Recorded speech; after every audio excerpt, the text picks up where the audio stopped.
perfect, timeless creation of God.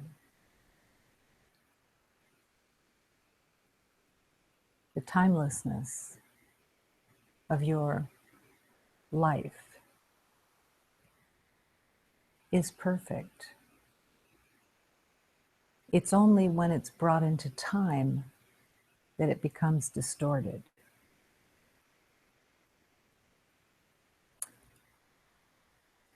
The creation of God being without time, without a beginning or an end,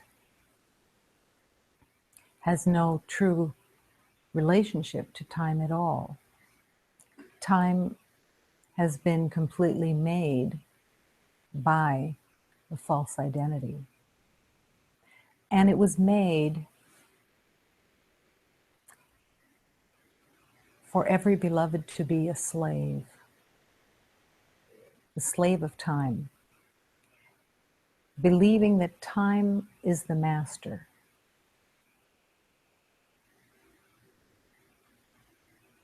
Believing that good or bad can happen because of time.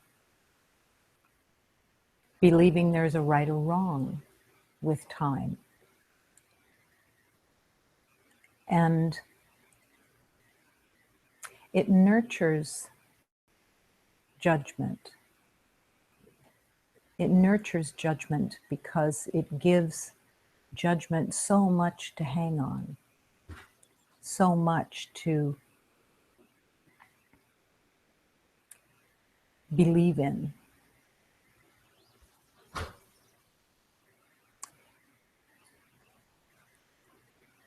And yet, it has no true existence. It has no reality at all. To believe in time is to believe that there is a beginning and an end, that a day is an actual thing.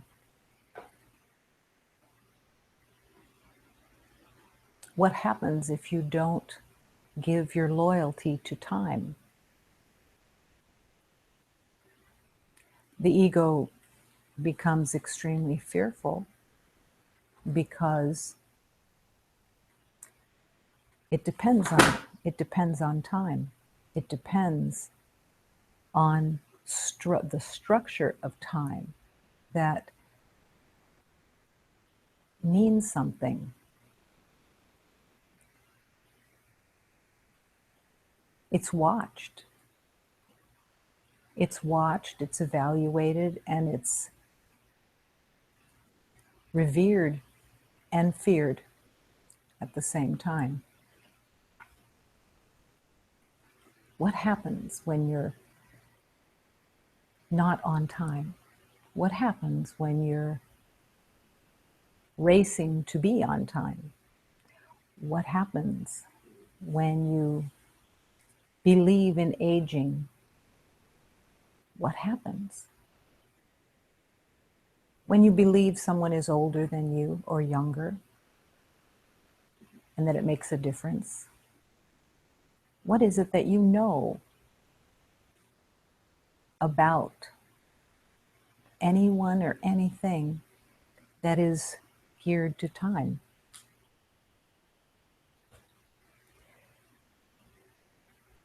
To give time to love, to give time to the Holy Spirit, is the only value within the linear perception, because it is completely illusion. It has no worth. It was made to limit the perception of God and the perception of life. But it hasn't stopped. It hasn't stopped the imprisonment of separation. It hasn't stopped from birth to death, the belief that you're separate. The ego just uses one lifetime after another to keep proving itself to be reality.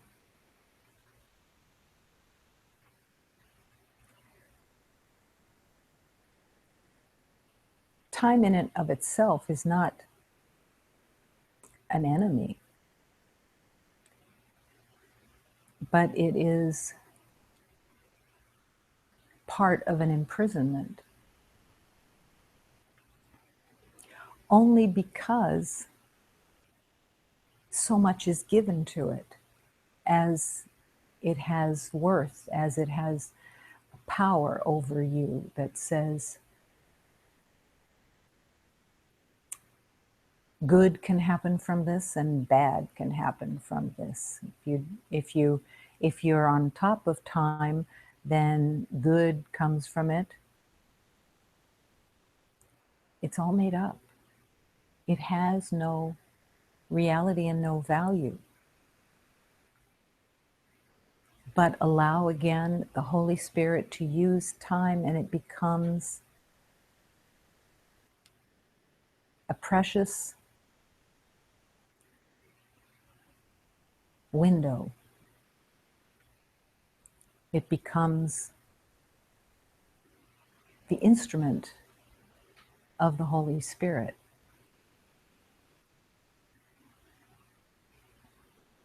Everyone has had a realization where you're in something that's within time and it moves so slowly.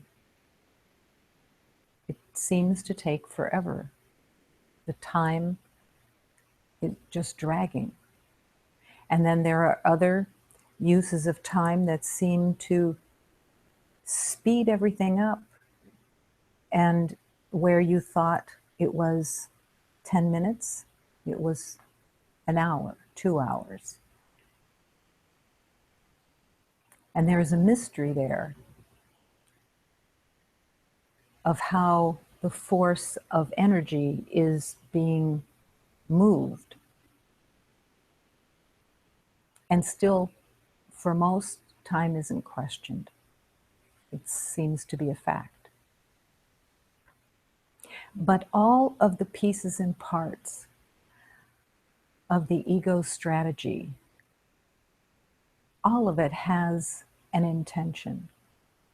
It has the intention of fooling humanity into serving another master.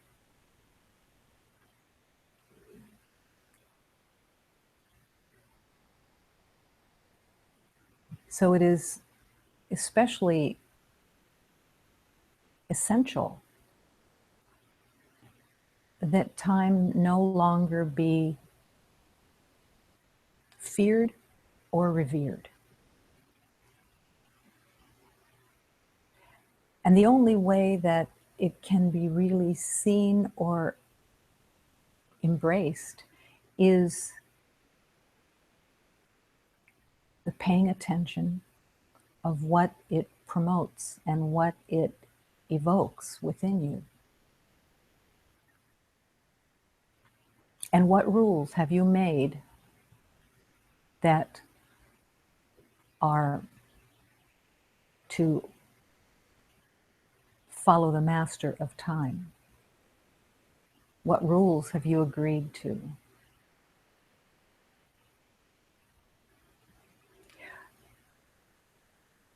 When you believe that you're doing well with time, then it becomes a place of satisfaction and you feel safer.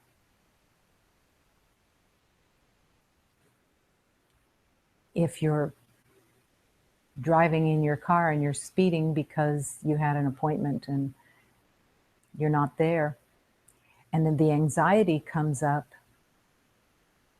It's just the same as the satisfaction of the goodness of being on time.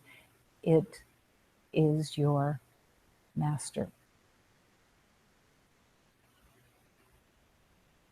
And every element that the ego has made to prove separation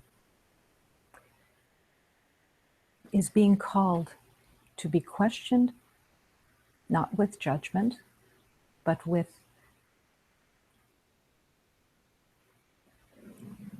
holding the hand of the Holy Spirit and saying, show me the truth. Show me what reality is here in timelessness.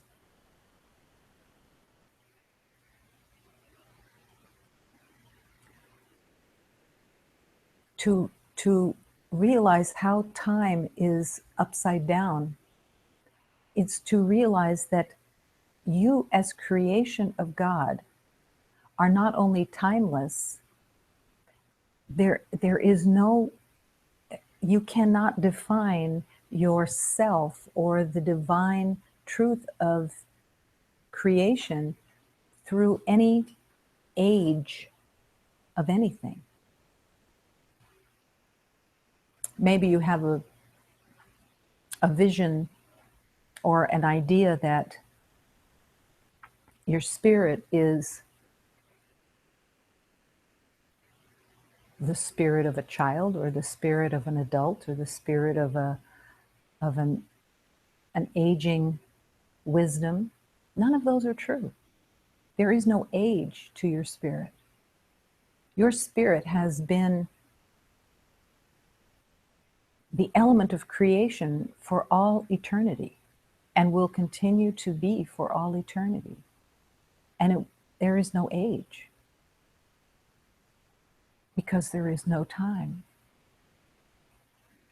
So you can't put an image on your spirit that has to do with maturity, immaturity. It has no connection at all. That you have been the divine spirit for all eternity in the oneness, and that all of your lifetime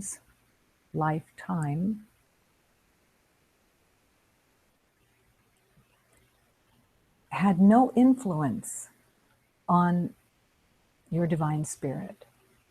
None.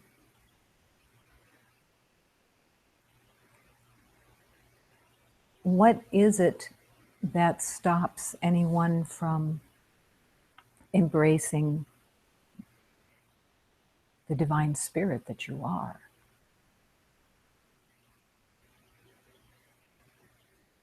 Fear stops.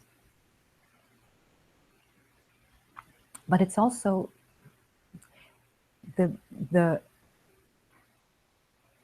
distortion that your imagery is important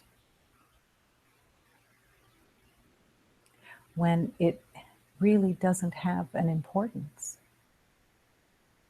If it did, then it would be about self-improvement of the body, of the identity. And that by connection, somehow, by improving the image, the identity, you would be improving the spirit. But your spirit is perfect. So all of the investment of your self-identity within a form has no helpfulness to it at all. That doesn't mean that as you walk on this earth plane, that you're not attacking the body, you're not hating the body, you're not disgusted with your identity on the earth.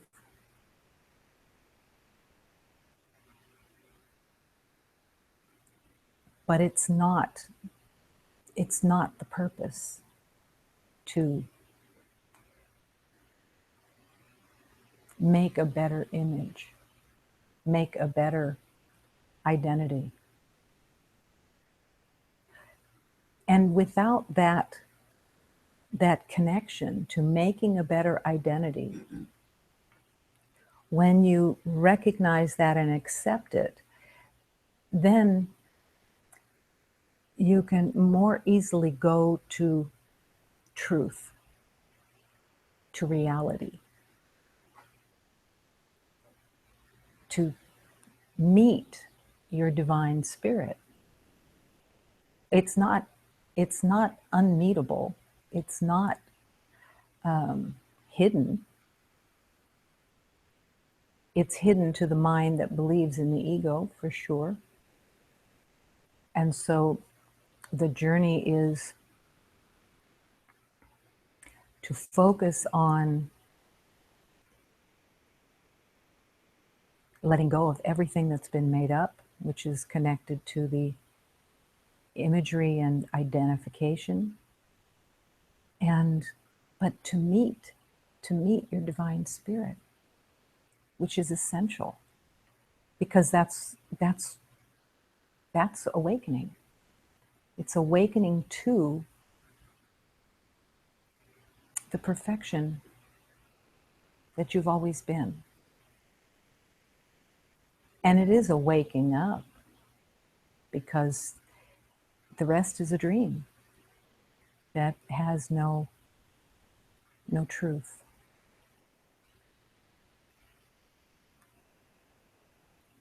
So time is one of the barricades that is used by the ego to believe that this is reality. And all the while, your divine spirit is waiting to be met. What is your divine spirit?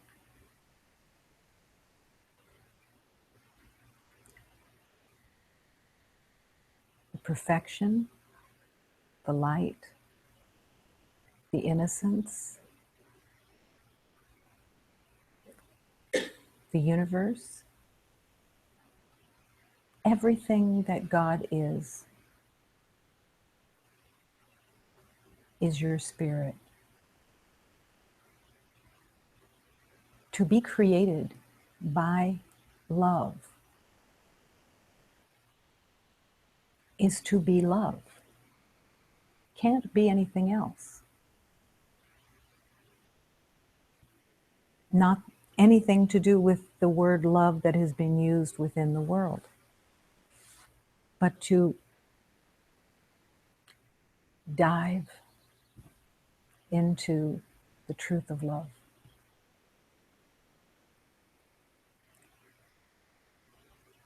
And so the journey becomes a beautiful schoolroom of letting go, of unlearning. Unlearning every element that was put together through the past within all the rules of time and everything else, and truly surrendered.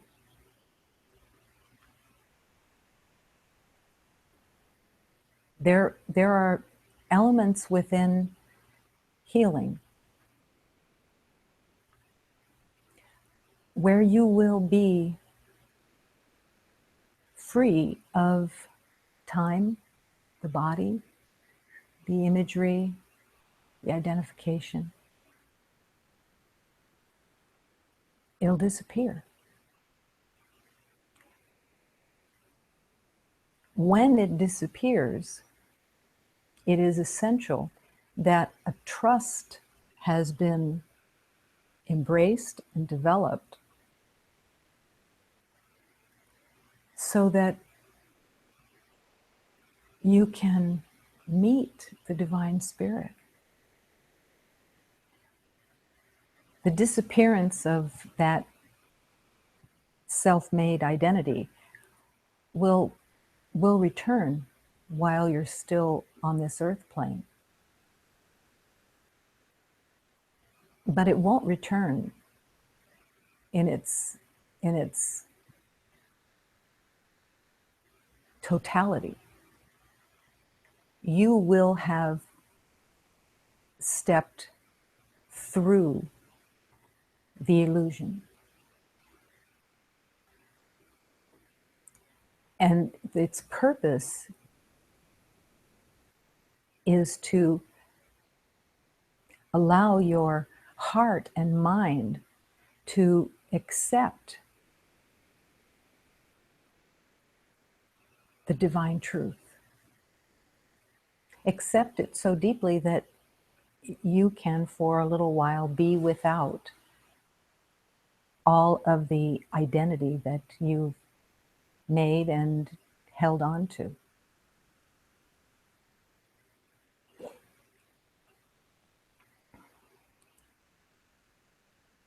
It is a complete blessing to have that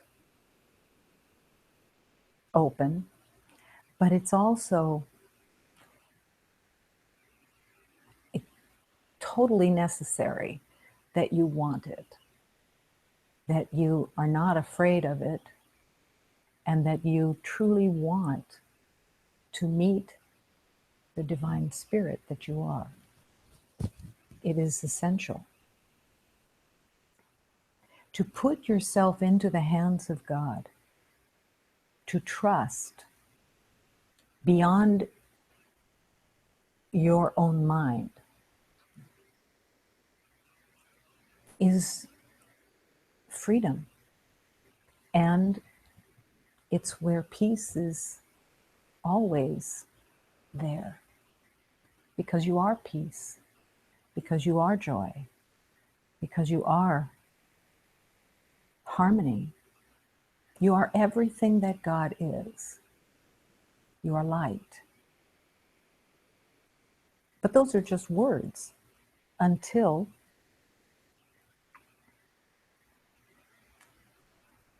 you welcome it.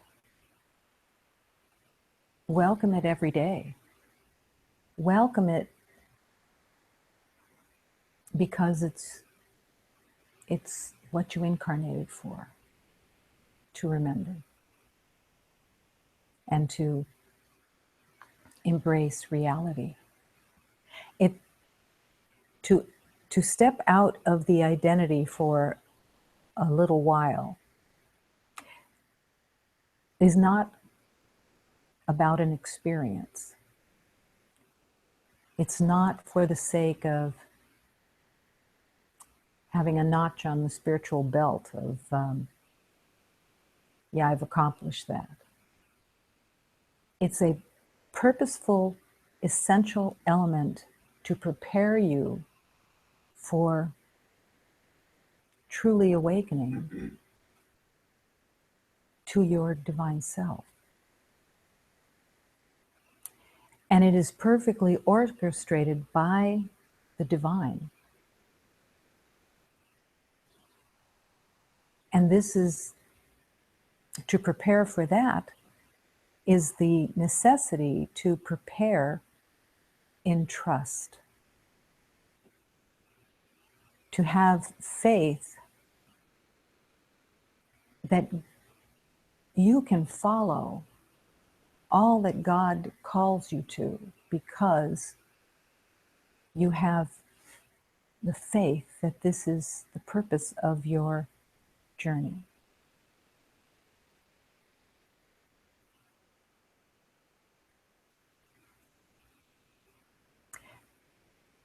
It begins somewhat with Guidance. Guidance is the first step. Guidance is beings that are sent to guide, to show you the way, to teach you what is most helpful,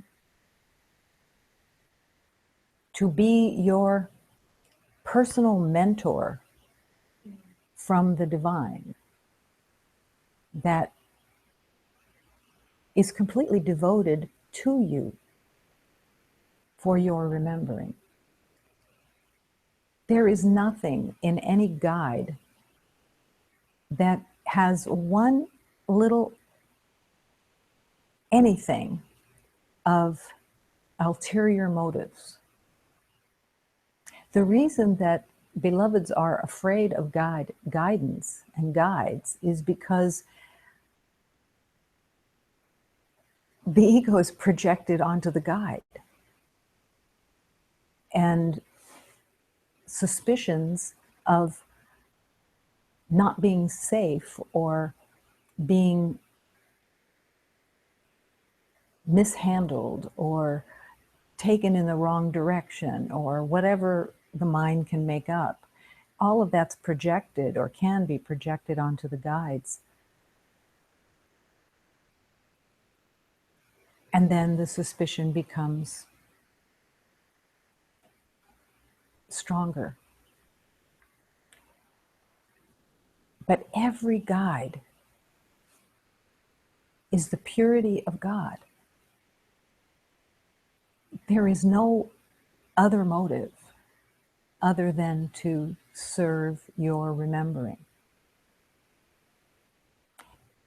Every beloved that's walked the earth as an ego longs for connection, longs for help, longs for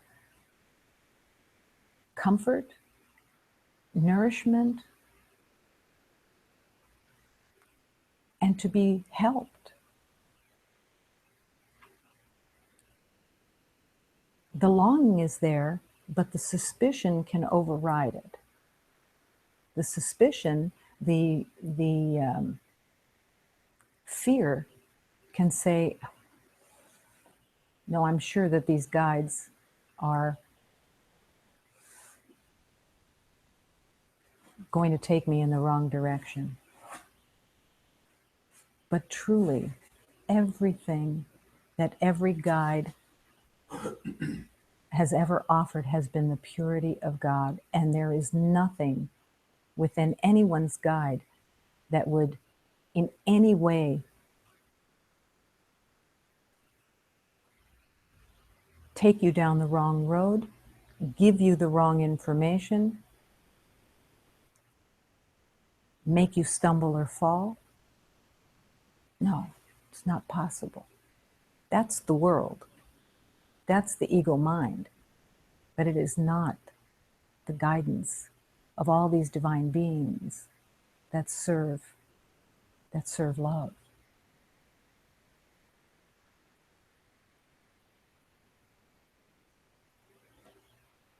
Allow the guidance to be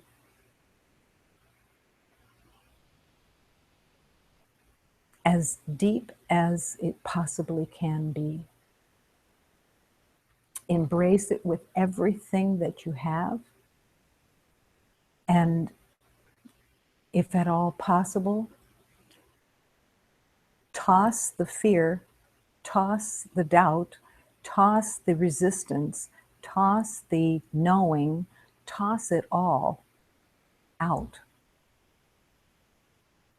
It has no value at all except to delay. And delay is of time and has no purpose. None at all.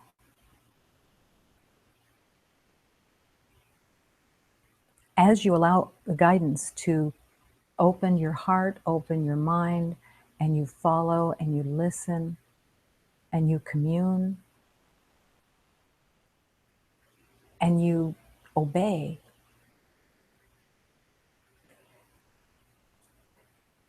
It's one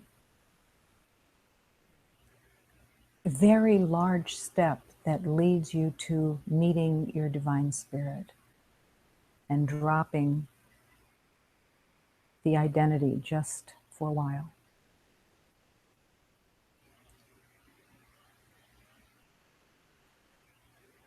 Every master has had their teachers and their guides. And within their relationship, it was full on, because that was the road to recovery. The beloved known as Ramakrishna was so enamored with his guide, the Blessed Mother, that he would come back out of awakening to have two, because it was so delicious to be with his Divine Mother.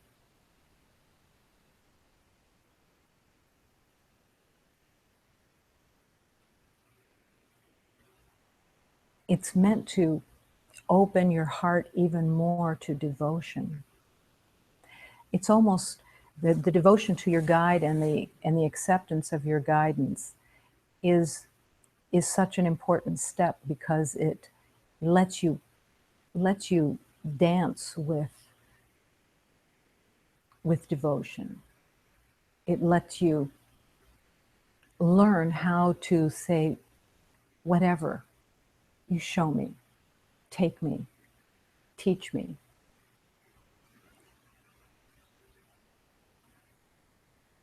It's a practice.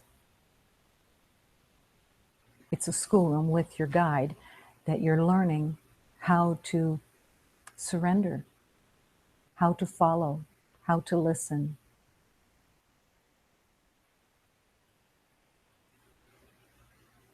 How to allow the wisdom of the guidance to override any ideas that you have personally. Surrendering.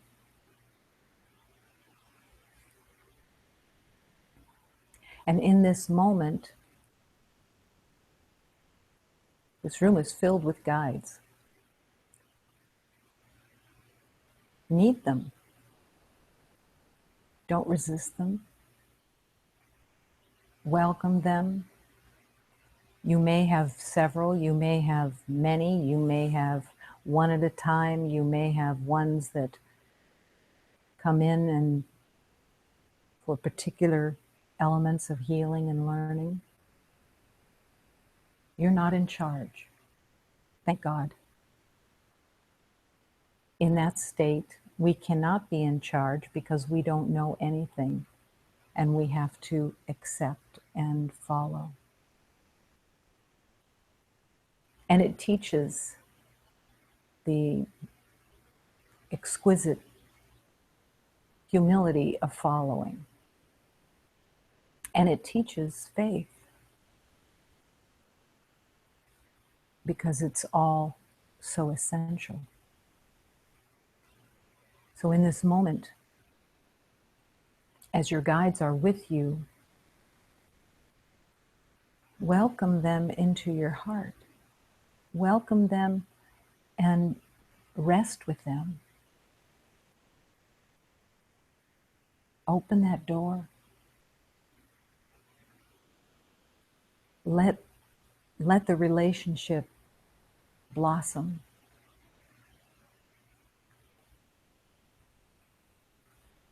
And it will serve you as nothing else has served you.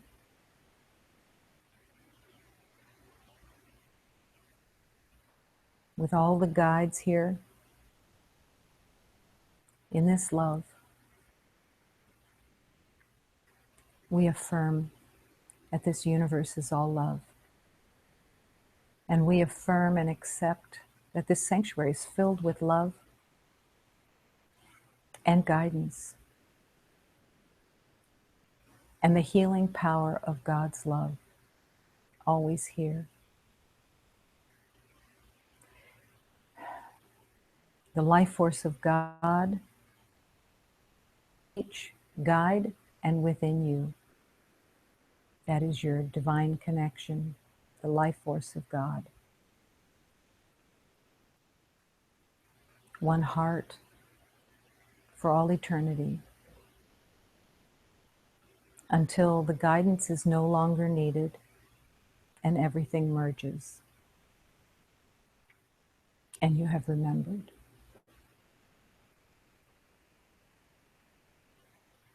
The life force of God is our union, is our oneness, is reality.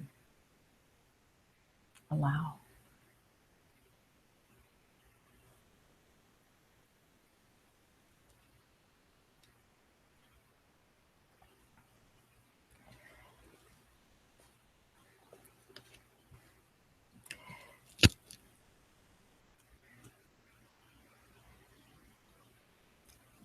Over the mountains of despair, we will rise above. Over the heartache and the pain, upon the wings of love. The healing of our savage heart, gently by the dove, miraculously transforming us upon the wings of love. Terrible mistakes we think we've made, regrets we've undergone. Sometimes the hopelessness makes us forget the sun at dawn.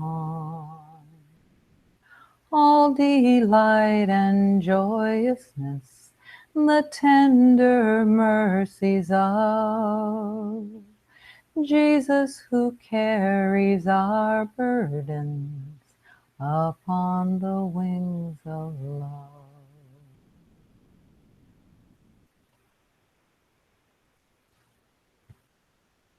Upon the wings of love. How can the wings of love answer your prayers? How can the wings of love take everything that you've made up and transform it? Those wings of love,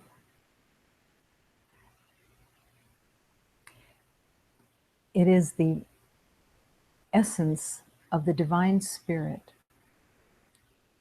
And those wings of love are completely connected to your guides and the healing power of transformation through your willingness.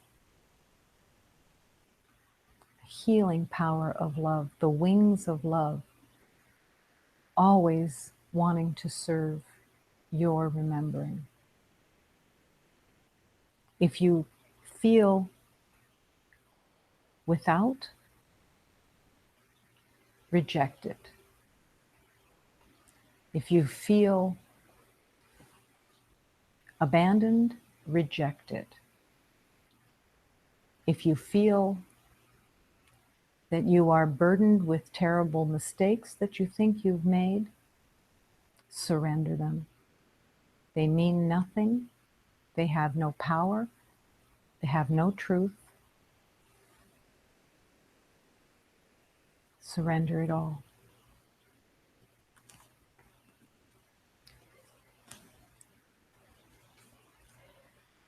Begging. Lord, Lord, Lord, Lord, my beloved Master, Lord, Lord, Lord, my heart. Here I present myself to fulfill my mission to remember. Here I present myself with all of my heart. I ask you, Divine Mother, to guide me with your love. I ask you, my Divine Mother, with all of my heart. My Mother, my beloved Mother, guide me every step of the way. Be my guide, and let me hold your hand. My Father, showing me always the way. You don't let me fall. You don't leave me alone. Here at your feet, I kneel with humility. Here at your feet, I ask for charity. I ask for humility and truth. I'm here to serve, to learn to serve with humility in my heart, and to bring love to everyone in the name of truth and light.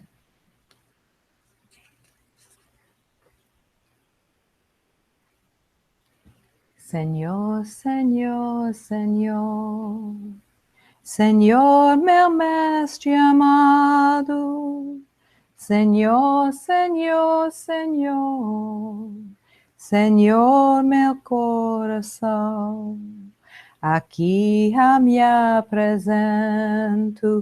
para cumprir minha missão. Aqui me apresento de todo o meu coração. Eu peço a minha mãe me guiar com vosso amor.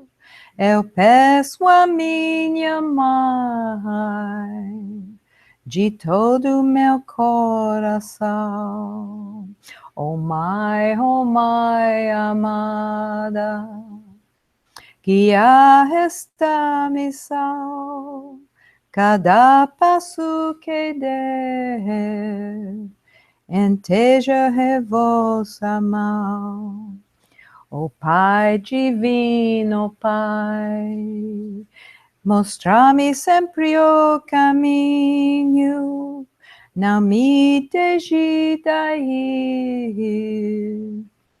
não me deixe sozinho, aqui em vossos pés, me ajo meu coração, aqui a vossos pés, em nome da salvação.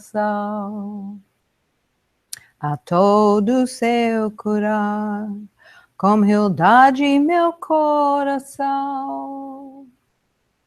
a todo seu curar, em nome da salvação.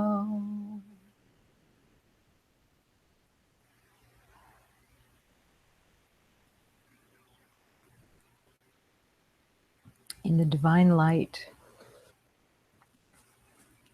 this place that allows the heart to break again and again and again and again in the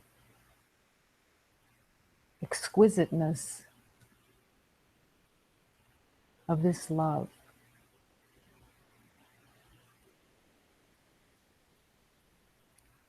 Reject whatever it is within you that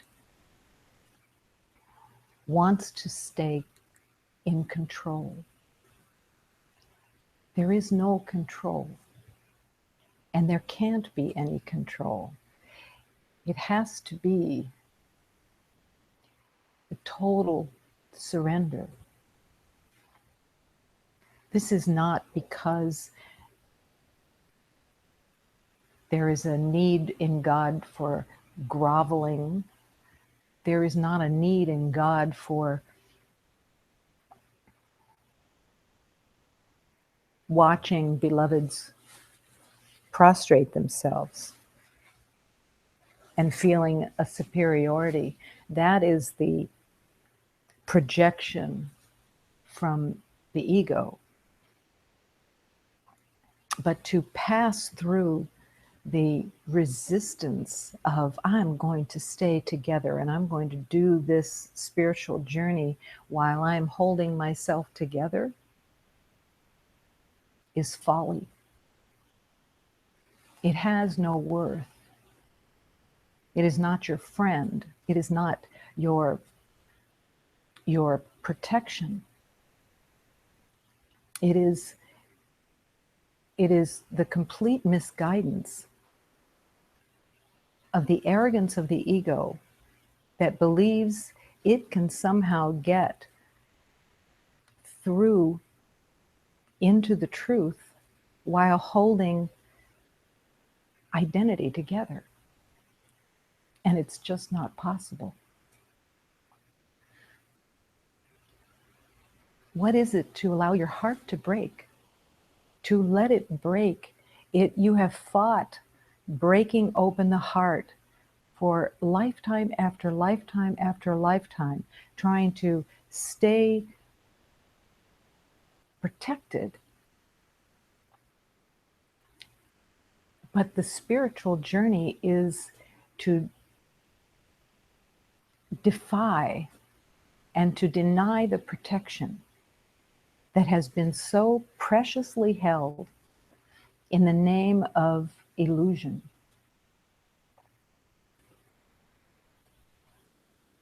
To fall to your knees, to feel your heart overwhelmed by love, is not something you want to try to avoid. It can't be avoided anyways, but don't try to avoid it. When you try to avoid it, you are shooting yourself in the foot. And the ego is really proud of itself. God, I passed through another day without breaking open.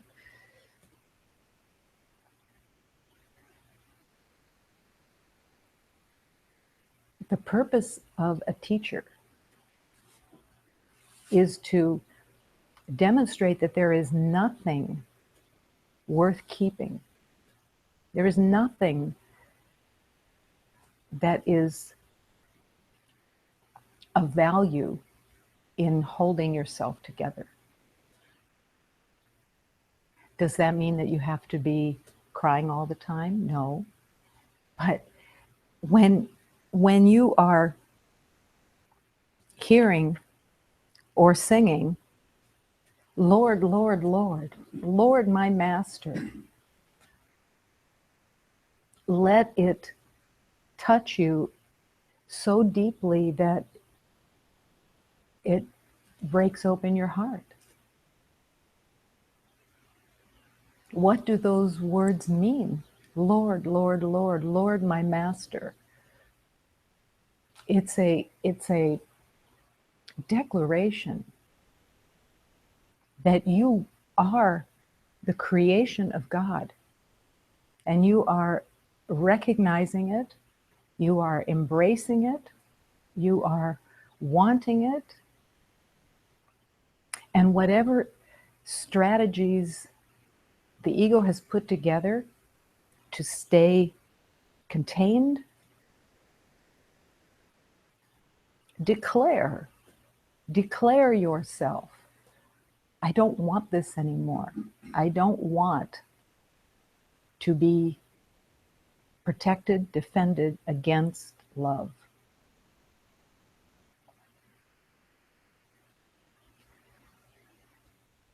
Lord, Lord, Lord, Lord, my master, here I present myself. Presenting yourself is part of the learning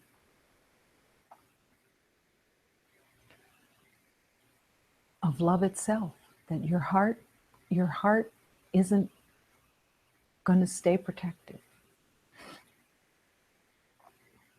There's a beautiful line in another hymn, I am light. Here I present myself, here where I am. No trying to present a better image to God, no wrapping up what you think you know and putting a bow on it and giving it to God. Here I present myself right here where I am. Naked and unafraid of what I'm offering. Because you can't offer anything but the truth of love. This is all that God sees of you, is the truth of love. So there's nothing to protect, nothing to try to hold. carefully. And if you come to this place where the words, Lord, Lord, Lord, Lord, my master, seem to be going too deeply, invite them to go deeper.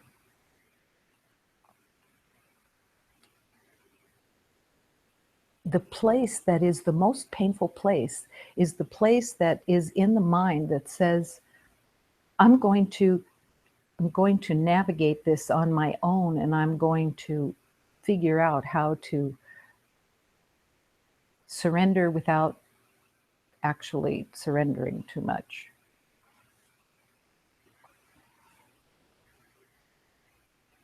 But I promise that the power of God, the power of the universe,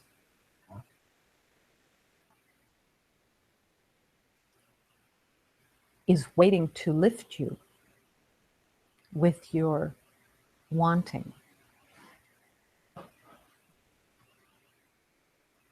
It is not wanting to be rescued. This is wanting to be in reality,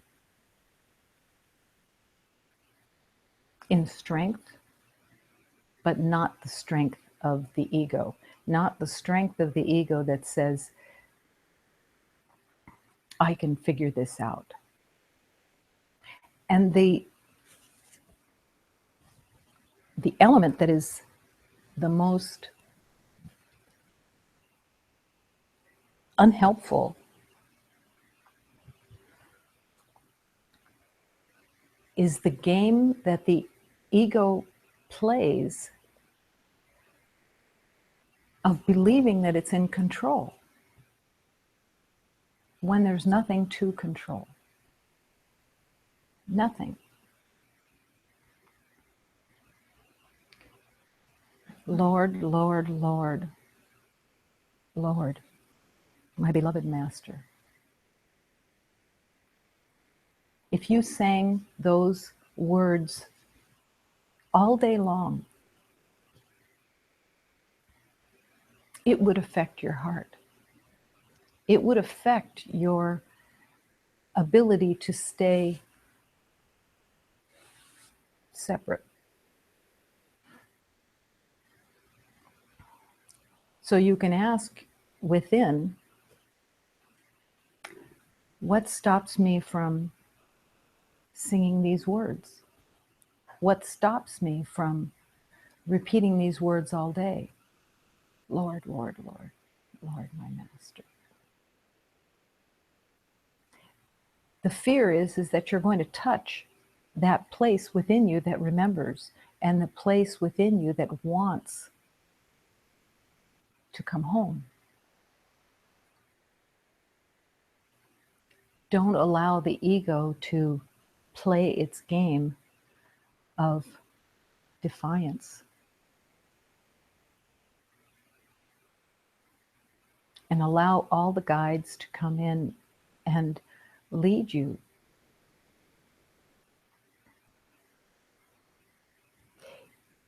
As I've said before, these hymns are delivered by divine beings. So there is a vibration that is actually a healing vibration that comes with each hymn. So it isn't just words, it's you're opening a window to the divine. And let it get deeper and deeper and deeper and deeper. Don't stop it from going deeper. You can't live in the split. You cannot live in the split that says, I'm going to keep my identity, I'm going to keep my way, and I'm going to totally surrender. You can't. It's not possible. And when you try to do that, it's extremely painful. It's extremely painful because your heart, your longing is being cut off out of fear of the unknowing. But your heart longs for truth. Your heart longs for freedom. Your heart longs for union. Your heart longs for God. Let the longing take over. Let the longing envelop you so that you feel it so strongly that it's everywhere.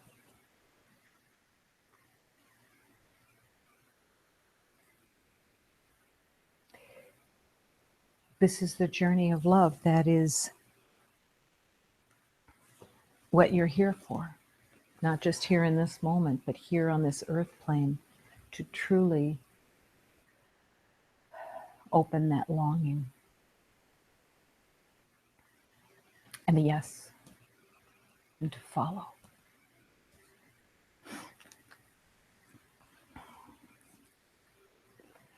In this moment,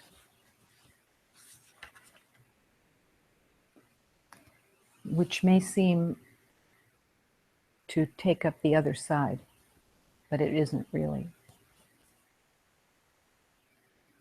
Castrating an ego, which is the other part of the journey. The only problem with not castrating the ego, a gigantic ego, is that it will surely become amorous and father 100 screaming ideas and kids.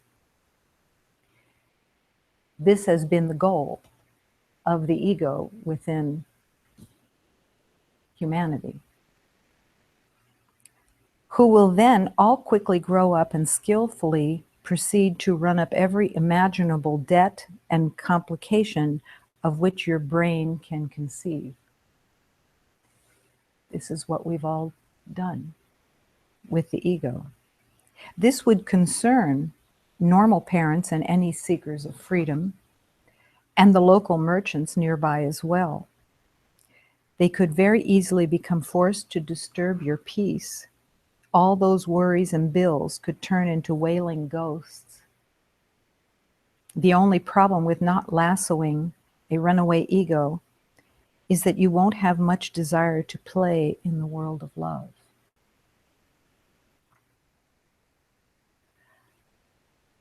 Hafiz uses castrating the ego to bring the awareness of how essential it is that you reject all of the ego's games, all of the ego's ideas, all of the ego's identities. And to go through that door without the ego, and be willing to castrate the ego. Climb up on the table. Let the divine physician have its way and remove all of the poison that the ego has made.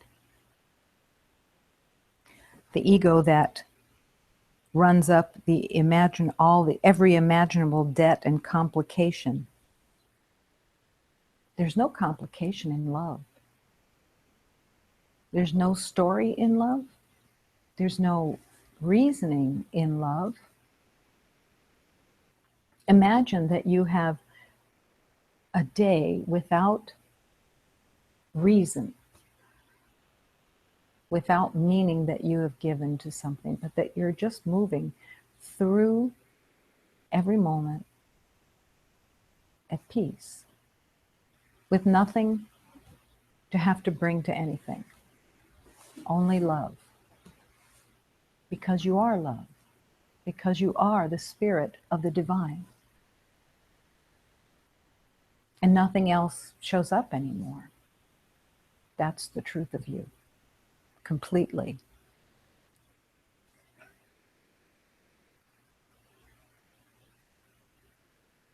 And fathers, 100 screaming ideas in kids.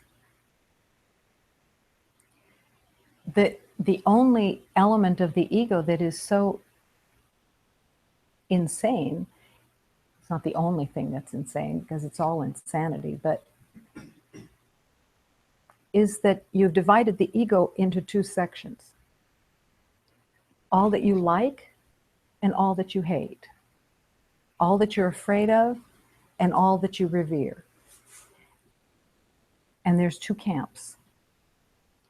The camp of the revered has a much more tenacious element to hold on to. You revere your mind, you revere your ideas of how you think and how you come with solutions and all on your own. And you revere that. Maybe you revere your identity, all that you've accomplished, how you can present yourself in the world. I used to actually revere that I hadn't murdered anybody, that I wasn't in prison. That was a reverence for me. That was an accomplishment. But that's all made up, just like the other side of fear. It's still, all of this is still in fear, but the other side, which is the dark undercurrent of worry and concern about being found out, because that's the nightmare place. All of this is to keep from being found out. And what is so terribly fearful of being found out? That you might be a murderer, that all of the hatred that you've carried in your mind about yourself and others will be found out, that your judgments, that your condemnations will be found out, your irritations, and that you don't really believe that this facade that you have built is actually legitimate. That you don't really believe that it won't be crumbling soon. Those are the fears. Fears of being found out. And why do we carry fears of being found out? Because we believe that everything that is outside of us is an enemy. And that we're afraid to be found out too. And it's all totally fabricated. It doesn't exist except in your own mind. So all of that, Lord, Lord, Lord, Lord, my master, here is this hatred that I carried. Here is my fear of what I think I am. Here is the mark of darkness that I have believed in. Here is my facade that I have made that I can't even carry through. Here it is. And here is my pride, my arrogance, my ideas of having built a really spectacular identity. And these two are battling with each other all the time. They battle. Because neither one of them is true, and neither one of them is accurate, and neither one of them is who you are. And when you carry these false identities, these secret places,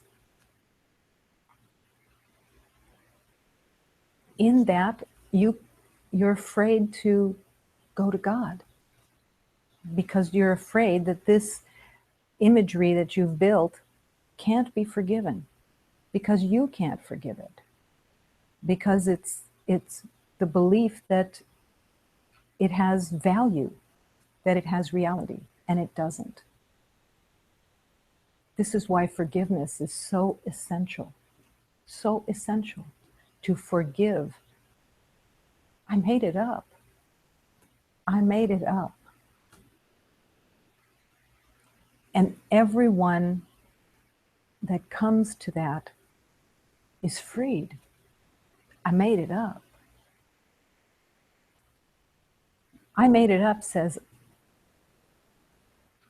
I'm forgiven. I'm forgiven because it was never true. But in that never true, what do I have left? Lord, my master, one with God. And that is the healing that is available to each beloved. The power of God's healing is yours. And you have done nothing. But with that, you've also not done anything, but you haven't done anything. You haven't improved anything of yourself. You don't need improvement of yourself. You're perfect in the light of God. You're a perfect, whole, divine spirit.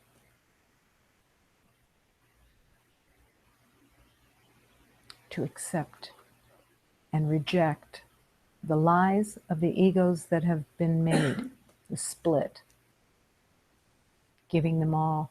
Castrating the ego would be beneficial. It would be the blessing. When I refer to the divine physician,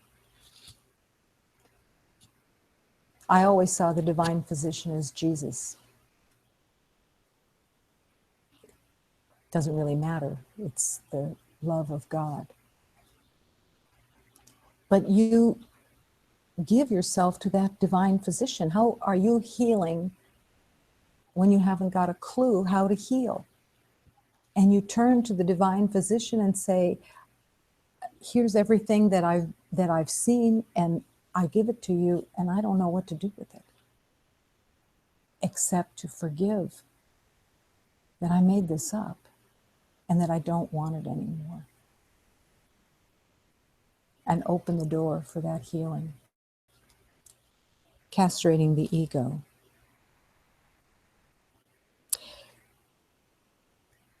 Illusions are investments. When somebody asked you what's in your portfolio, all illusions, because those are your investments. They will last as long as you value them. If you are valuing your illusions, they continue. So there's a call to a deep honesty that you don't want them anymore. If you want peace, if you want harmony. And the only way to dispel them is to withdraw all investment. There was a beloved who said once in satsang, well, all this work and all of this journey has just been for nothing because it doesn't mean anything. And he was disappointed because of the effort that he had put into his life, as if that was an investment that needed to be protected. And what you are with the mind that is saying that, there's no awareness that the beauty and the perfection of your true life is so spectacular and so all encompassing of peace and joy and love that it doesn't even touch anything that you've tried to do with an investment of an illusion. But can you see how that illusion becomes an investment? You are invested in your identity. Maybe this is the first time that you've recognized that. But there is an investment in your identity, and it is not your friend. It doesn't serve you, and it can be given to God. And the wisdom and the power of the universe will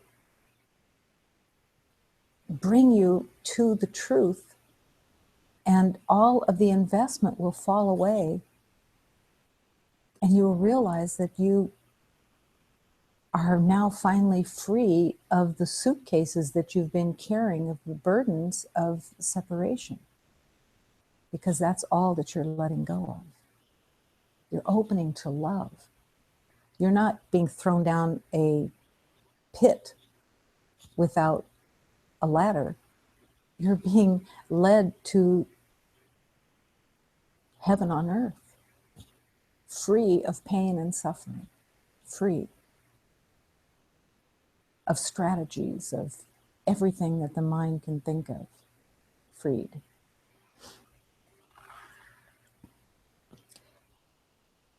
Only reality is free of pain.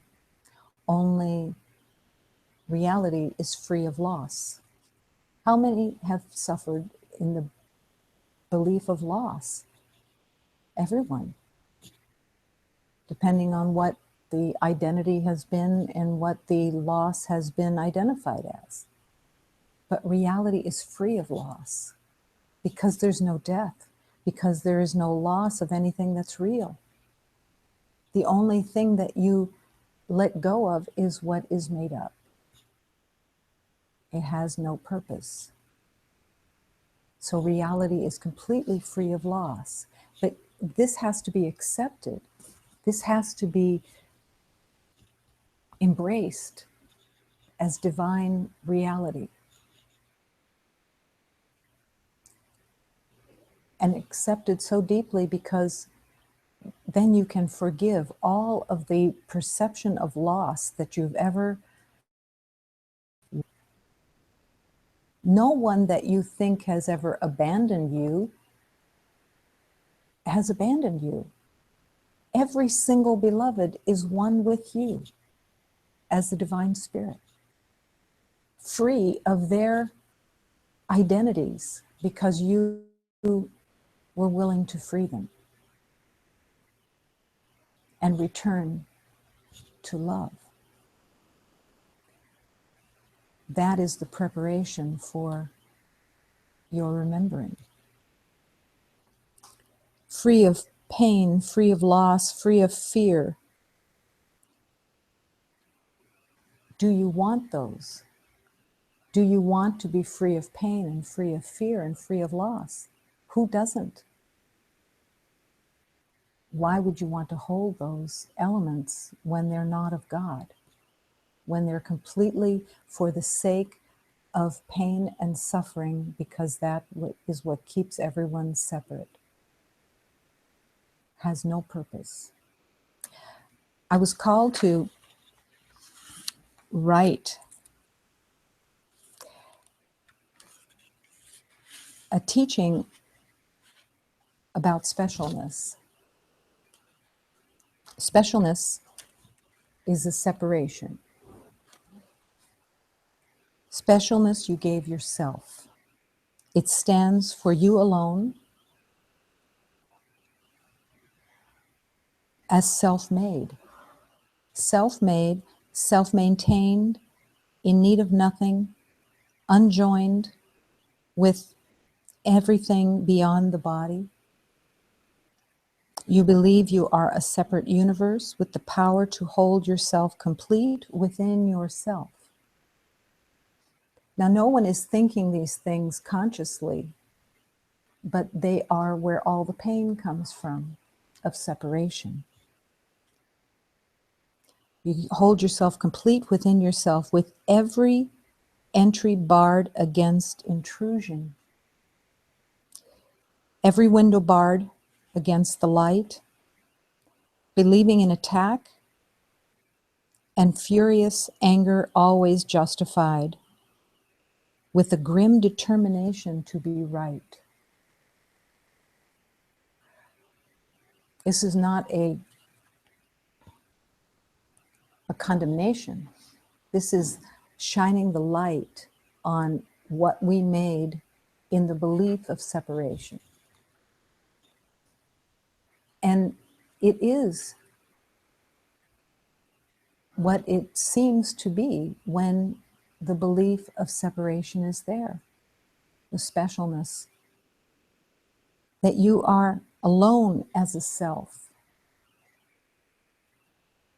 When you are in a room and you see yourself in that room singularly, you believe you're alone. You look and you don't see anybody else. So you believe you're alone. It's completely made up. You're not alone. You're not alone at all. You're in a crowd of divine beings, of divine energy, of the truth of God. It's all there. But if you see yourself as a separate self,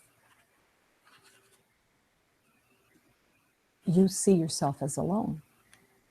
And from that aloneness that you think you see, you believe that you are without, or you believe you're safe, or you believe you're unloved, or all of the above. But none of them are true, because it's all illusion that you've made up in your mind dependent on your identity as separate, special to yourself. And this is where the anger comes from.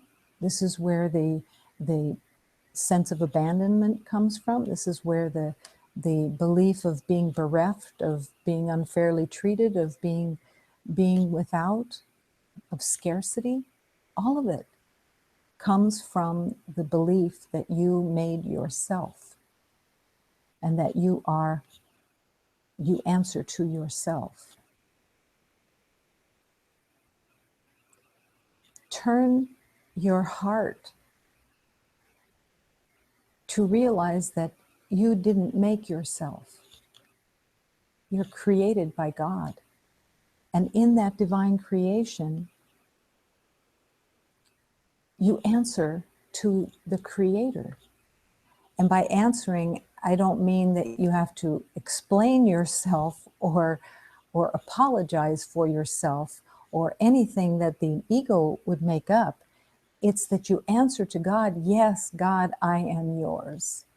Yes, God, I am the light of your divinity. Yes. And I cannot be alone. I cannot be without.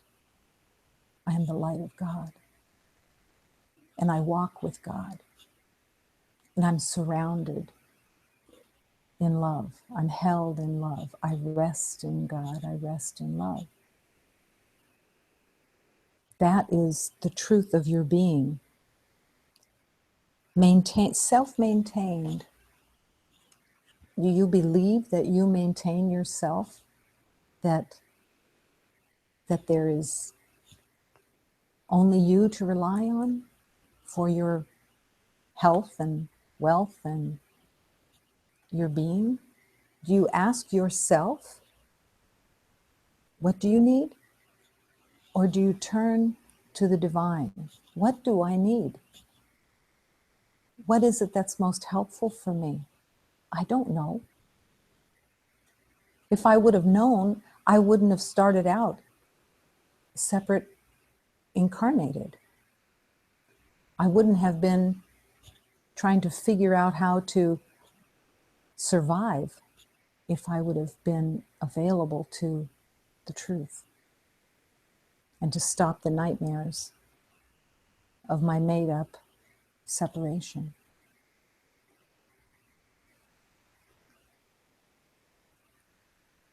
The beauty of your innocence,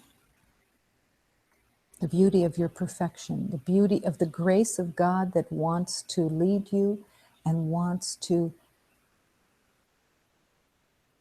teach you and unteach you of everything is here, always here. So the next time that you believe that you are alone, separate, question it. Question it because it doesn't have any reality to it. Maybe there's an element within you that wants to be alone because then you feel safer. But that has to be broken into love because you're one with God. You're never going to be alone, and you're making up an element that thinks that safety means protection, and there's nothing to be protected from. There's only love and the willingness to dive into that love.